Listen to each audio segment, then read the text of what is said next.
హరే కృష్ణ దండప్రణామాలు అందరి భక్తులకి స్వాగతం. ఈరోజు మన శ్రీ వాల్మీకి రామాయణం చర్చలోకి. సో ఈరోజు చర్చ ఆరంభించే కన్నా ముందు మనం మంగళాచరణ చేసుకొని ఈరోజు రామాయణం చర్చ ఆరంభిద్దామంట. ఓం అజ్ఞానతిమిరాంధస్య జ్ఞానాంజనశలాకయా చక్షోరున్మిళితం యేన తస్మై శ్రీ గురవే నమః. శ్రీచైతన్యమనోభీష్టం స్థాపితం येन భూతలే స్వయం రూపः కదా మह्यं దదాతి స్వపదాంతికం. వందేహం శ్రీగురూన్ శ్రీయుతాపదకమలం శ్రీగురూన్ వైష్ణవాంశ్చ శ్రీరూపం సాగ్రజాతం సహగణ రఘునాథాన్వితాం తం సజీవం సాద్వైతం సావధూతం పరిజనసహితం కృష్ణచైతన్యదేవం శ్రీరాధా కృష్ణపాదాన్ సహగణలలితా శ్రీవిశాఖాన్వితాంశ్చ. నమా ఓం విష్ణుపాదాయ కృష్ణప్రేష్ఠాయ భూతలే శ్రీమతే భక్తివేదాంత స్వామినితి నామినే. నమస్తే సారస్వతే దేవే గౌరవాణి ప్రచారిణే నిర్విశేషః శూన్యవాది పాశ్చాత్యదేశతారిణే.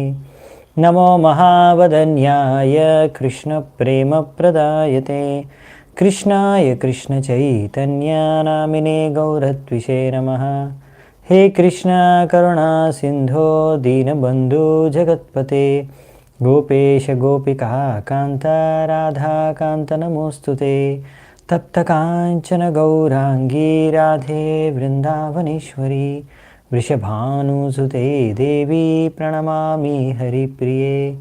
నీలాచలనివాసాయ నిత్యాయ పరమాత్మనే బలభద్ర సుభద్రాభ్యాం జగన్నాథాయ తే నమః. వాంఛాకల్పతరుభ్యశ్చ కృపాసింధుభ్య ఏవ చ పతితానాం పావనేభ్యో వైష్ణవేభ్యో నమో నమః. జయ శ్రీకృష్ణ చైతన్య ప్రభు నిత్యానంద శ్రీ అద్వైత గదాధర శ్రీవాసాది గౌరభక్తవృంద. హరే కృష్ణ కృష్ణ కృష్ణ హరే హరే హరే రామ రామ రామ హరే హరే. హరే కృష్ణ. సో ఈరోజు మనం శ్రీ వాల్మీకి రామాయణం బాలకాండ అందులోంచి 63, 64, 65 ఈ 3 అధ్యాయాలు చర్చించుకుందామంట. ఇందులో మనం ఈరోజు ముఖ్యమైన విషయం చూసేది ఏంటంటే ఇప్పుడు విశ్వామిత్ర ముని విశ్వామిత్ర బ్రహ్మర్షిగా ఇంకా మారలేదు. ఆయన ఎప్పుడో నుంచో తపస్సు చేస్తున్నాడు, మనం చూస్తున్నాము.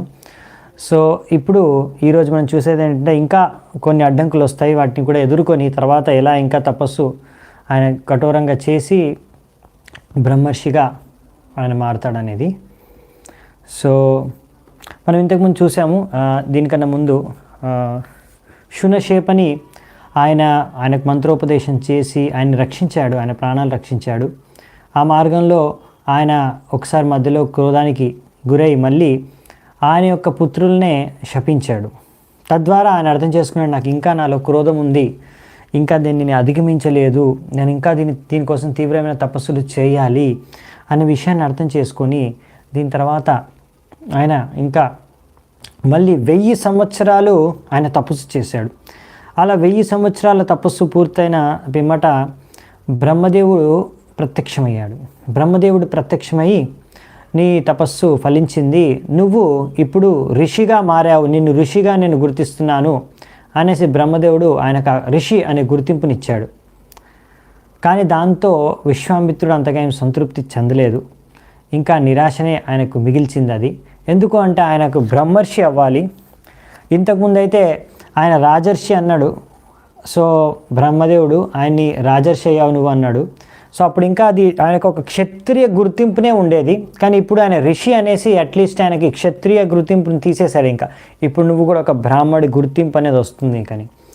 సో ఇప్పుడు ఆ విధంగా ఆయన పర్వాలేదు, కానీ ఆయన ఇంకా కోరిక ఏంటంటే ఇంకా తపస్సు చేయాలి అంటే దీని అర్థం అనేసి సరే అనేసి ఆయన ఇంకా దీనికన్నా కఠోరమైన తపస్సు నేను చేస్తాను అనేసి ఆయన తపస్సు మొదలుపెట్టాడు. అక్కడే పుష్కర నది ఒడ్డునే ఆయన తపస్సు చేసుకుంటున్నాడు.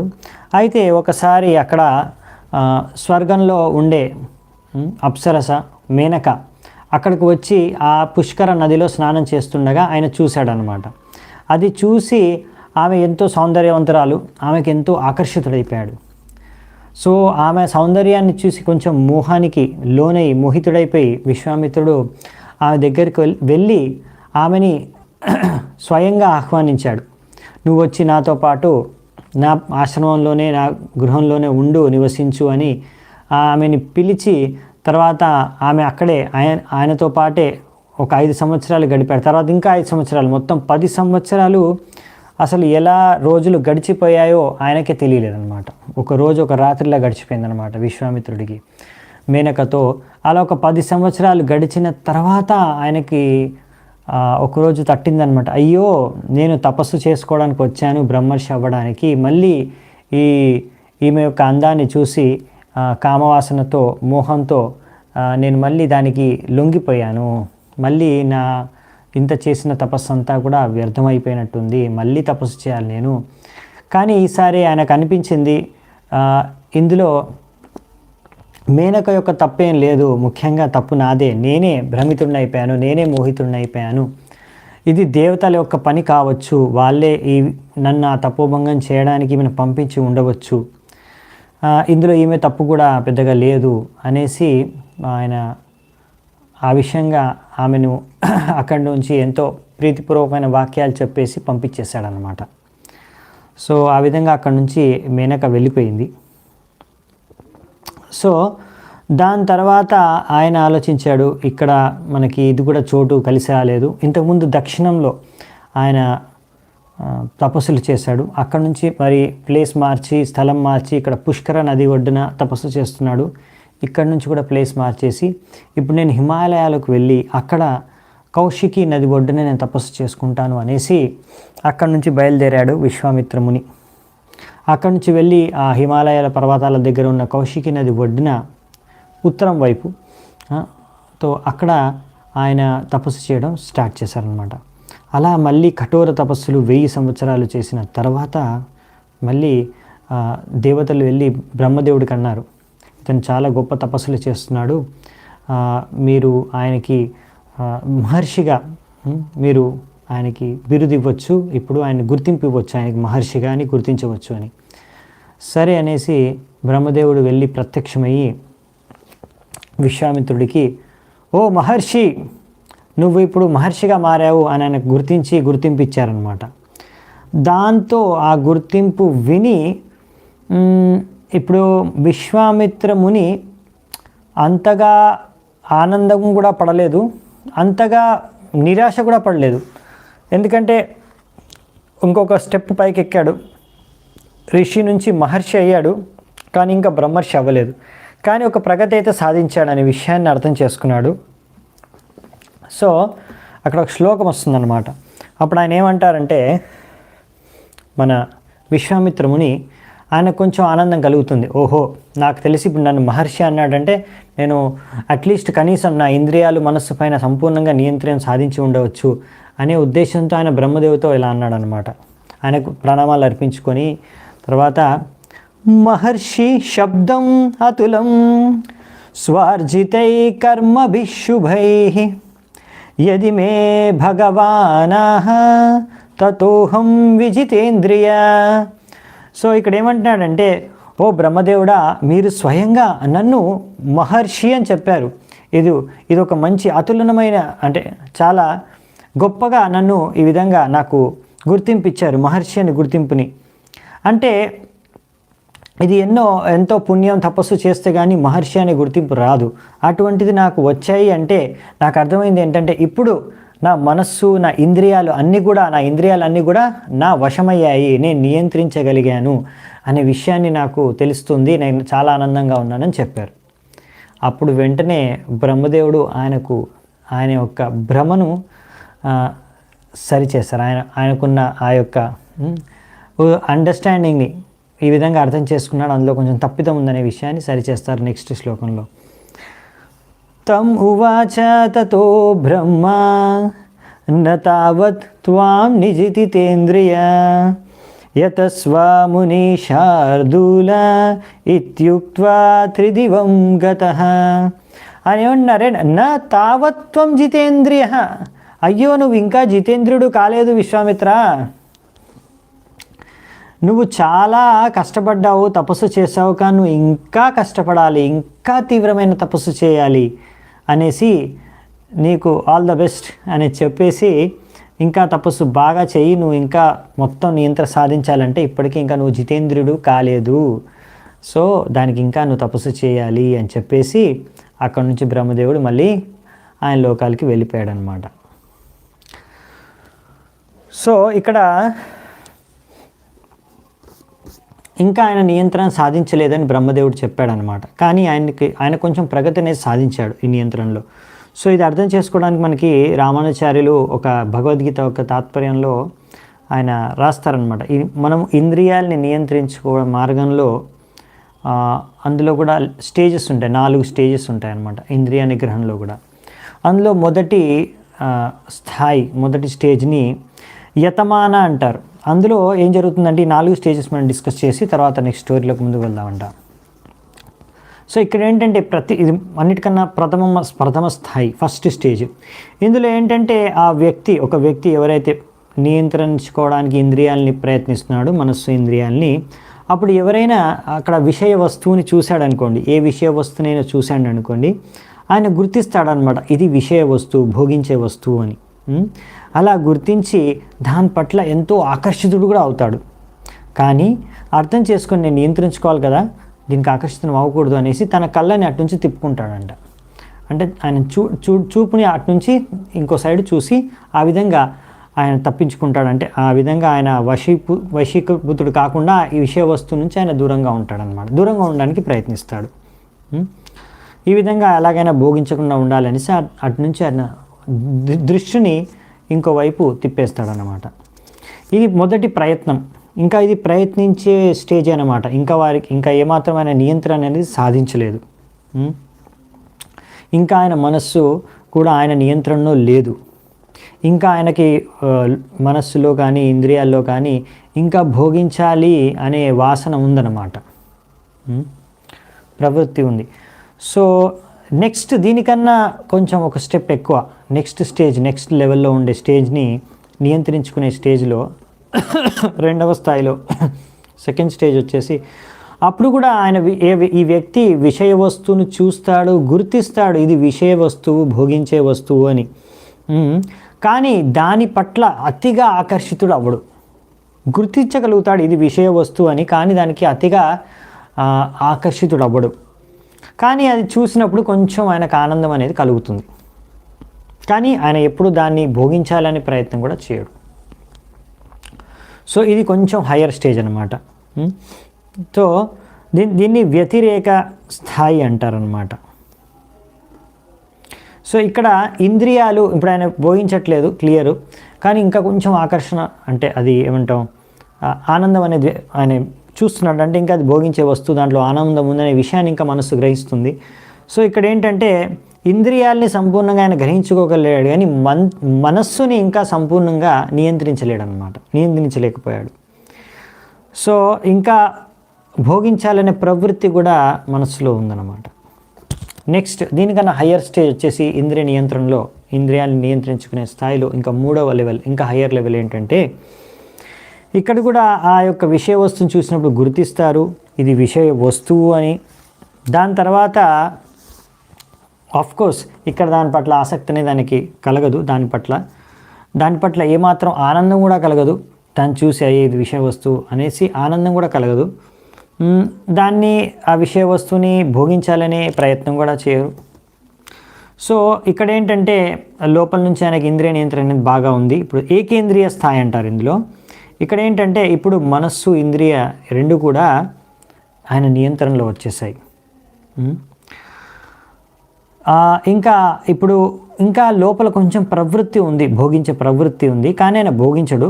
ఇంకా మనస్సు ఇంద్రియాలు కూడా సంపూర్ణంగా నియంత్రణలో ఉన్నాయి. ఇప్పుడు ఇక్కడ బ్రహ్మదేవుడు అనేది ఏంటంటే నువ్వు ఇంకా నీ మనస్సు ఇంద్రియాలు కూడా సంపూర్ణంగా నియంత్రించలేకపోయావు, అంటే ఆయన థర్డ్ స్టేజ్కి కూడా ఇంకా రాలేదు అని ఇక్కడ మనకు ఆచార్యులు వర్ణిస్తారనమాట. దాని అర్థం ఇంకా హయ్యర్ స్టేజ్, మొత్తం హయ్యెస్ట్ స్టేజ్ అంటే ఇక్కడ వ్యక్తి విషయ వస్తువు ముందు వచ్చినా కానీ దాన్ని గుర్తించడం, అదొక విషయ వస్తువు, భోగించే వస్తువు అని గుర్తించడం కూడా గుర్తించడం అనమాట. ఈ విధంగా విషయ వస్తువు ముందు వచ్చినా కానీ దాన్ని విషయ వస్తువుగా చూడలేడు. ఆ విధంగా ఇంకా దాని పట్ల ఆకర్షితుడే అవ్వడు. ఇంకా దాని ద్వారా ఏ ఆనందాన్ని కూడా ఆయన పొందడు, అనుభవించడు, లేకపోతే ఆ ఊహించుకోలేడు. సో సంపూర్ణంగా మనస్సు, ఇంద్రియాలు అన్నీ కూడా ఆయన నియంత్రణలో ఉన్నాయన్నమాట. ఇంకా ఎటువంటి ప్రవృత్తి కూడా లోపల, వాసన కూడా లేదన్నమాట భోగించాలనేది.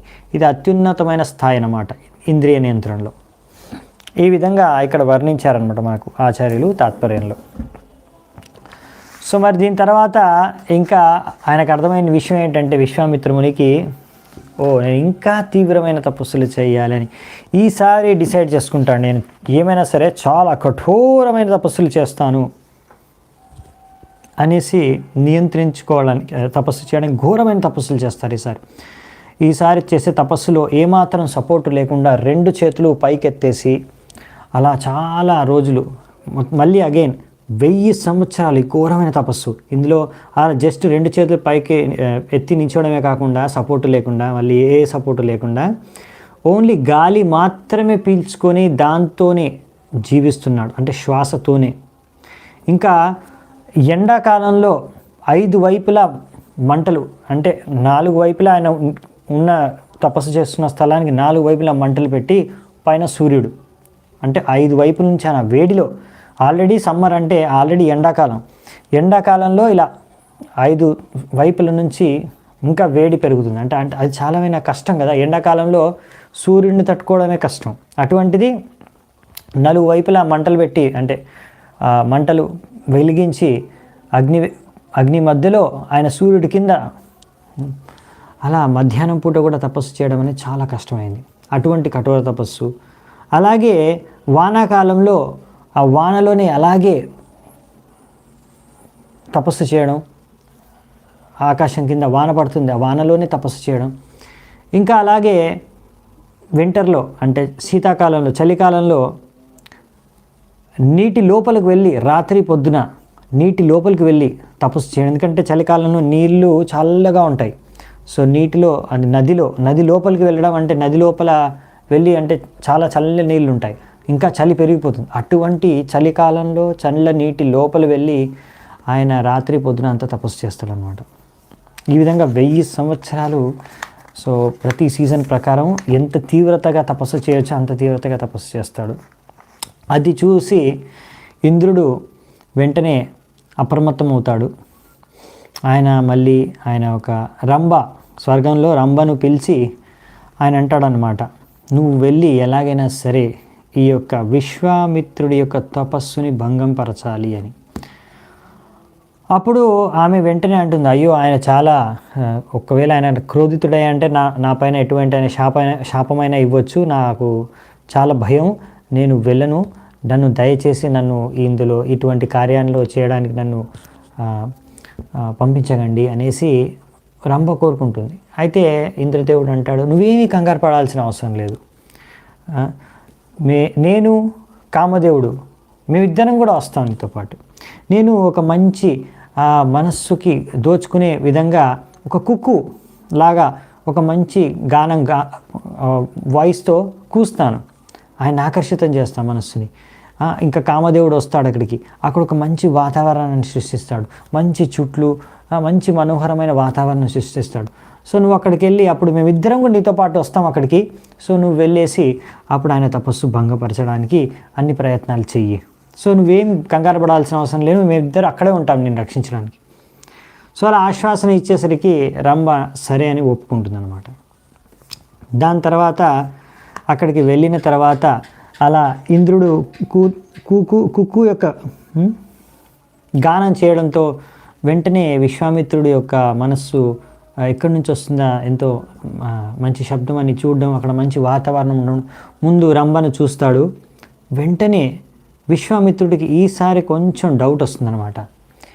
ఇదేదో ఇంద్రుడు పంపించినట్టున్నాడు రంభని, ఆ సౌండు ఈ రంభ, ఈ వాతావరణం అవన్నీ చూసి నాకు సందేహం వస్తుంది. తప్పకుండా ఆ దేవేంద్రుడే పంపించి ఉంటాడు నా తపస్సు భంగం చేయడానికి. ఈసారి మాత్రం నేను మోహితున్నవ్వను ఈ యొక్క రంభను చూసి అనేసి వెంటనే క్రోధం వచ్చేస్తుంది. కానీ మళ్ళీ క్రోధం వచ్చేసి ఆయన వెంటనే రంభను శపించేస్తాడు. 10,000 సంవత్సరాల వరకు నువ్వు ఒక రాతి శిలగా మారి ఉండిపోతావు. కానీ మళ్ళీ ఆలోచిస్తాడు, కానీ రంభది మొత్తం తప్పు కాదు, అసలు పంపించింది ఇంద్రుడు కనుక ఈమెకు ఒక శాప విమోచన మార్గం కూడా చెప్పేద్దామనేసి అలా 1000 సంవత్సరాల తర్వాత బ్రహ్మదేవుడి యొక్క పుత్రుడు వశిష్ఠులు వచ్చి నిన్ను ఈ శాప విమోచనం, నీకు శాపం నుంచి విమోచనం చేస్తాడు. అప్పటి వరకు నువ్వు శిలగా ఉండు 10,000 సంవత్సరాలు అనేసి రంభకి శాపం ఇవ్వగానే అది చూసిన ఇంద్రుడు, కామదేవుడు అక్కడి నుంచి వెంటనే పారిపోతారన్నమాట. అదేంటి ఇంద్రుడు ఆశ్వాసన ఇచ్చాడు, నేను ఉంటాను, రక్షిస్తాను, నువ్వు ఏం కంగారు పడాల్సిన అవసరం లేదు, మేము వస్తాం, నీతో పాటు ఉంటామని తీసుకెళ్ళి దాని తర్వాత అక్కడికి వెళ్ళిన తర్వాత ఆమెకు శాపం కలిగింది, ఆయన క్రోధానికి గురయ్యాడు. ఇంద్రుడి పని అయిపోయింది, ఆయనకు ఎలాగైనా క్రోధం తెప్పియాలి, క్రోధం తెప్పించేశాడు, ఆయన పని అయిపోయింది. కానీ రంభను ఏమాత్రం రక్షించలేదు, అక్కడే వదిలేసి అలాగే వెళ్ళిపోయాడు. సో అందుకనే మనము జాగ్రత్తగా ఉండాలన్నమాట, ఎవరి శరణు తీసుకుంటాము. అందుకే మనం భగవంతుడు, శ్రీరాముడు లేకపోతే శ్రీకృష్ణుడు యొక్క శరణం తీసుకోవాలి. వాళ్ళు అభయం ఇస్తే తప్పకుండా మనకి ఎవరు ఏం చేయలేరు. కానీ ఇంకా ఇటువంటి ఎవరైనా ఇంద్రుడు లాంటి దేవతల దగ్గరకు వెళ్తే మరి జాగ్రత్త. సో అందుకనే మనం ఈ పురాణాల నుంచి చదువుకొని అర్థం చేసుకోవాలన్నమాట, ఎవరి దగ్గర మనం శరణాగతులం అవ్వాలి అనే విషయాన్ని తెలుసుకోవచ్చు అనమాట.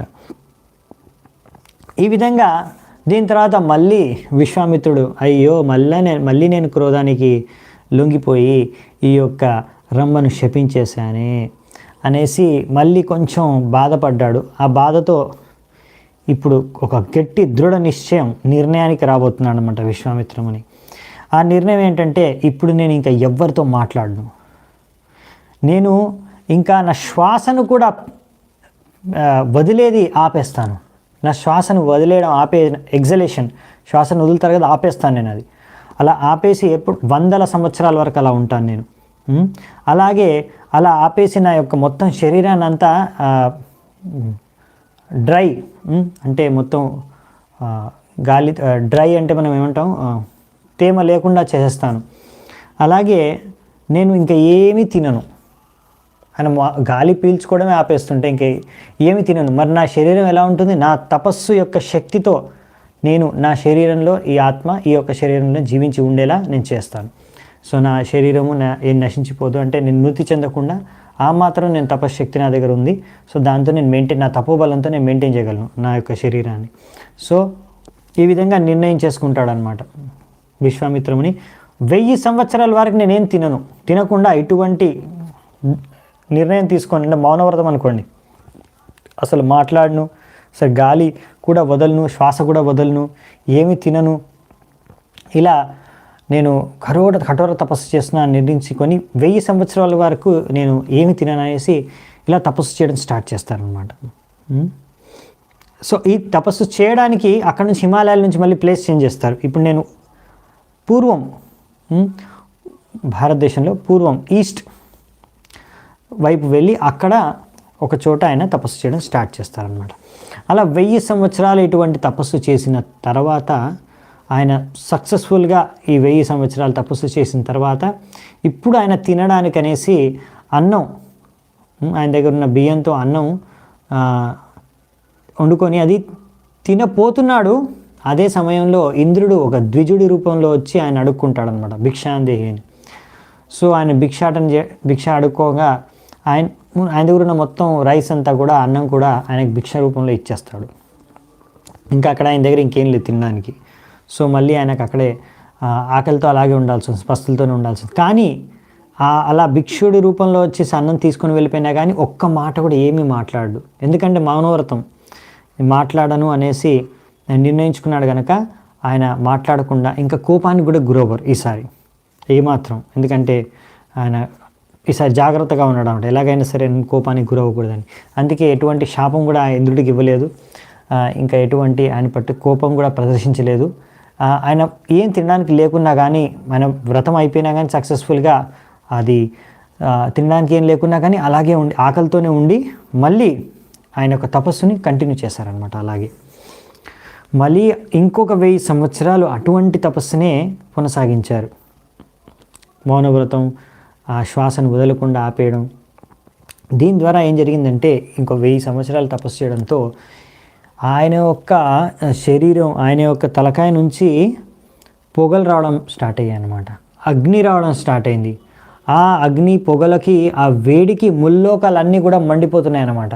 అక్కడున్న జీవాత్మలు, రకరకాల దేవతలు, గంధర్వులు, వీళ్ళందరూ కూడా వాళ్ళందరూ తట్టుకోలేకపోతున్నారు ఆ వేడిని. సో వాళ్ళందరూ వెళ్ళేసి, అయ్యో ఈయన తపస్సు, ఇంత ఘోరమైన తపస్సు ద్వారా వచ్చే వేడిని మేము తట్టుకోలేకపోతున్నాము అనేసి బ్రహ్మదేవుడికి దేవతలందరూ వెళ్ళి విన్నపించుకుంటారనమాట. ఓ బ్రహ్మదేవ, ఈయన ఎంత ఘోరమైన తపస్సు చేస్తున్నాడంటే ఆయన శరీరం నుంచి ఉంచే ఈ అగ్ని పొగలకి ముల్లోకాలు మండిపోతున్నాయి, మేము సహించలేకపోతున్నాము. మాకేమనిపిస్తుందంటే ఇంకా ఇలాగ ఆయన తపస్సు కొనసాగిస్తే ఆయన తపోశక్తితో ముల్లోకాలు కూడా ధ్వంసం అయిపోతాయేమో, ఇప్పుడే మొత్తం సృష్టి అంతా నాశనం అయిపోతుందేమో, భౌతిక సృష్టి. మాకు కొంచెం భయంగా ఉంది. మీరు వెంటనే వెళ్ళి ఆయనకి ఏం కావాలో అదేదో ఇచ్చేసేయండి. మీరు ఏం వరం కావాలో, దేనికోసం తపస్సు చేస్తున్నాడో అది ఆయనకి ఇచ్చేసేయండి అనేసి కోరుకుంటారనమాట. బ్రహ్మదేవుడు వెంటనే ఆయనకు తెలుసు బ్రహ్మర్షి కావాలనుకుంటున్నాడు, ఒక ఉన్నతమైన బ్రాహ్మణుడి స్థాయికి చేరుకోవాలనుకుంటున్నాడు, ఆ ఉద్దేశంతోనే ఆయన తపస్సు చేస్తున్నాడని. సో వెంటనే దేవతలు, బ్రహ్మదేవుడు అందరూ కూడా ఈ విశ్వామిత్రుడు ఎక్కడైతే తపస్సు చేసుకుంటున్నాడో ఆయన దగ్గరకు వచ్చి అక్కడ బ్రహ్మదేవుడు, హో విశ్వామిత్ర, నువ్వు ఇప్పుడు బ్రహ్మర్షి అనేసి గుర్తింపిస్తారు. నువ్వు ఇప్పుడు సంపూర్ణ ఉన్నతమైన బ్రాహ్మణుడివి, నువ్వు ఇప్పుడు బ్రహ్మర్షివి. సో నువ్వు ఇంకా ఈ తపస్సు మానుకోవచ్చు, నీ తపస్సు ఫలించింది, మీ తపస్సుకు సంతృప్తి చెందాము అనేసి ఆయనకు నువ్వు బ్రహ్మర్షి అని గుర్తింపు ఇవ్వగానే అప్పుడు విశ్వామిత్రముని వాళ్ళందరికీ ప్రణామాలు చేసుకొని బ్రహ్మదేవుడికి, దేవతలందరికీ కూడా ఆయనకు ధన్యవాదాలు చెప్పేసి, సరే మరి నేను ఇలా బ్రాహ్మణుడని అనేసి బ్రహ్మర్షిని అనేసి ఓం వసత్ వేదాలు అన్నీ నన్ను స్వీకరించాలి అంటే ఇప్పుడు కూడా నేను ఒక బ్రాహ్మణుడి లాగానే వేదాలు చదివి ఇంకొకరి చదివించగలను, బ్రాహ్మణుడి అన్ని కార్యాలు నేను చేయగలను అని ఒప్పుకోవాలని అన్నిటికీ ఒప్పుకుంటారు. అంతేకాకుండా ఇంకొకటి ఏంటంటే వశిష్ఠులు వారు ఎవరైతే అన్ని వేదాల్లో ప్రజ్ఞ అంటే అన్నిటి వేదాల్లో ఎక్స్పర్ట్ అయినా అటువంటి ప్రతిభ కలిగిన ఆ వశిష్ఠులు వారు, బ్రహ్మర్షి వశిష్ఠులు వచ్చి ఇలా నాతో నన్ను బ్రహ్మర్షిగా స్వీకరిస్తున్నాను అని చెప్పాలి ఆయన నోటితో. అప్పుడు నేను సంతృప్తి చెందుతాను. దాని తర్వాత మీరు అందరూ సెలవు తీసుకొని ఇక్కడి నుంచి వెళ్ళిపోవచ్చు, అది నా కోరిక అనగానే సరే అనేసి వెంటనే వశిష్ఠులు వారు కూడా అక్కడికి వస్తారు. దేవతల కోరిక మేరకు అక్కడికి వచ్చి ఆయన కూడా చెప్తారనమాట విశ్వామిత్రుడిని, విశ్వామిత్ర, నువ్వు ఇప్పుడు నాలాగే బ్రహ్మర్షివి, నువ్వు బ్రహ్మర్షి విశ్వామిత్రుడివి, నువ్వు అన్నీ ఒక బ్రహ్మర్షికి ఉండే అన్ని శక్తులు కానీ సామర్థ్యం కానీ నీకు ఉన్నాయి అని ఆయనకు ఆశ్వాసన ఇచ్చి ఆయన స్వీకరిస్తారు. ఆయన కూడా చెప్తాడు బ్రహ్మర్షి అని నేను కూడా ఒప్పుకుంటున్నాను అని. దాని తర్వాత వశిష్ఠుల వారిని కూడా విశ్వామిత్రముని ఆయనను కూడా సత్కరిస్తారు, ఆయనకు కూడా ఆదరణ సత్కారం చేస్తారు, వర్షిప్ చేస్తారు, ఆరాధిస్తారు. ఈ విధంగా దాని తర్వాత మిగతా దేవతలందరూ కూడా ఎక్కడి నుంచి వచ్చారో వాళ్ళు అక్కడికి వెళ్ళిపోతారు, బ్రహ్మదేవుడు కూడా అదృశ్యమైపోతాడు అనమాట. ఈ విధంగా ఆయన తపస్సు ఫలిస్తుంది. ఇదంతా కథ అంతా శతానంద ఎవరైతే అహల్య గౌతమ ఋషి యొక్క పుత్రుడు శతానంద, ఆయన జనక మహారాజు యొక్క పురోహితుడు. సో ఆయన ఇక్కడ కథ చెప్తున్నాడు. విశ్వామిత్రుడు ఉండగానే అక్కడ జనకుడికి మరియు శ్రీరామచంద్రుడికి, లక్ష్మణుడికి ఈ కథ వినిపిస్తున్నాడు. ఈ విధంగా విశ్వామిత్రుడి యొక్క గొప్పతనాన్ని వర్ణించిన తర్వాత ఆయన అక్కడే ముగించేశాడంట ఆయన కథని ముగించిన తర్వాత జనకుడు విని ఆయన ఎంతో ప్రశంసించాడనమాట మన విశ్వామిత్రమునిని. ఇప్పుడు మీ యొక్క కథ విని నాకు ఎంతో ఆనందం కలుగుతుంది, మీ గొప్పతనాన్ని నేను ఇప్పుడు కొంచెం అర్థం చేసుకున్నాను, ఇది నా చాలా గొప్ప సౌభాగ్యం, మీరు నా యొక్క ఈ యజ్ఞానికి వచ్చారు, దయచేశారు, దీని ద్వారా నా జీవితం ధన్యమైపోయింది, నేను ఎంతో శుద్ధంగా అయిపోయాను, మీ యొక్క సాంగత్యం వలన నాకు ఎంతో మంచి లక్షణాలు నాలో వచ్చేసాయి, మీ యొక్క సాంగత్యం వలన మీ యొక్క శక్తులు, మీ యొక్క లక్షణాలు, మీరు చేసిన తపస్సు, మీ తపోశక్తి ఎవ్వరూ దాన్ని లెక్క పెట్టలేరు. అంత శక్తి, అంత తపోబలం, అంత గొప్ప లక్షణాలు మీ దగ్గర ఉన్నాయి. ఎలాగైతే శివుడికి, బ్రహ్మదేవుడికి ఆయన గొప్పతనాన్ని మేము ఎలా లెక్క పెట్టలేమో అలాగే మీరు కూడా అనేసి, నేను ఇంకా మీ గురించి ఇంకా కథలు ఇలా వినాలనుకుంటున్నాను, కానీ ఇప్పుడు సూర్యాస్తం అయిపోతుంది, నేను నా వేరే ఇంకా రాజకార్యాలు చేసి ఉన్నాయి, కొన్ని డ్యూటీస్ ఉన్నాయి, అవి చేయాలి. మళ్ళీ మిమ్మల్ని నేను తప్పకుండా రేపు మిమ్మల్ని కలుస్తాను, ఇప్పుడు నాకు దయచేసి సెలవు ఇవ్వండి అనేసి ఆయన విశ్వామిత్రుడి పర్మిషన్ తీసుకొని విశ్వామిత్రుడిని వెంటనే పరిక్రమ చేసి అక్కడి నుంచి తన రాజ్యానికి వెళ్ళిపోయాడు అనమాట. అంటే రాజ్యంలోనే ఉన్న రాజమహల్కి వెళ్ళిపోయాడు, ఇంటికి వెళ్ళిపోయాడు. విశ్వామిత్రుడు కూడా ఆయన ఎక్కడైతే ఏ స్థలం అయితే ఆయనకి ఇచ్చారో ఉండడానికి ఆయన ఉండే స్థలానికి వెళ్ళిపోయాడు అనమాట. ఈ విధంగా విశ్వామిత్ర ముని బ్రహ్మర్షిగా మారుతాడనమాట. సో దీని తర్వాత ఏ శివధనుస్సు యొక్క యజ్ఞం దేనికైతే వచ్చారో శివధనుస్సు యొక్క చరిత్ర అదంతా కూడా నెక్స్ట్ వర్ణించబడుతుంది. సో ఇవన్నీ కూడా మనము చర్చించుకుందాం. తర్వాత లాస్ట్కి సీతారాముల కళ్యాణం ఇవన్నీ కూడా చూద్దామంట, బాలకాండలోనే వస్తాయి. సో అవి వచ్చే క్లాసెస్లో మనం చూద్దాము. ఇక్కడ నేను ఇప్పుడే సెలవు తీసుకుంటాను మీ అందరి దగ్గర. హరే కృష్ణ. అందరికీ చాలా ధన్యవాదాలు.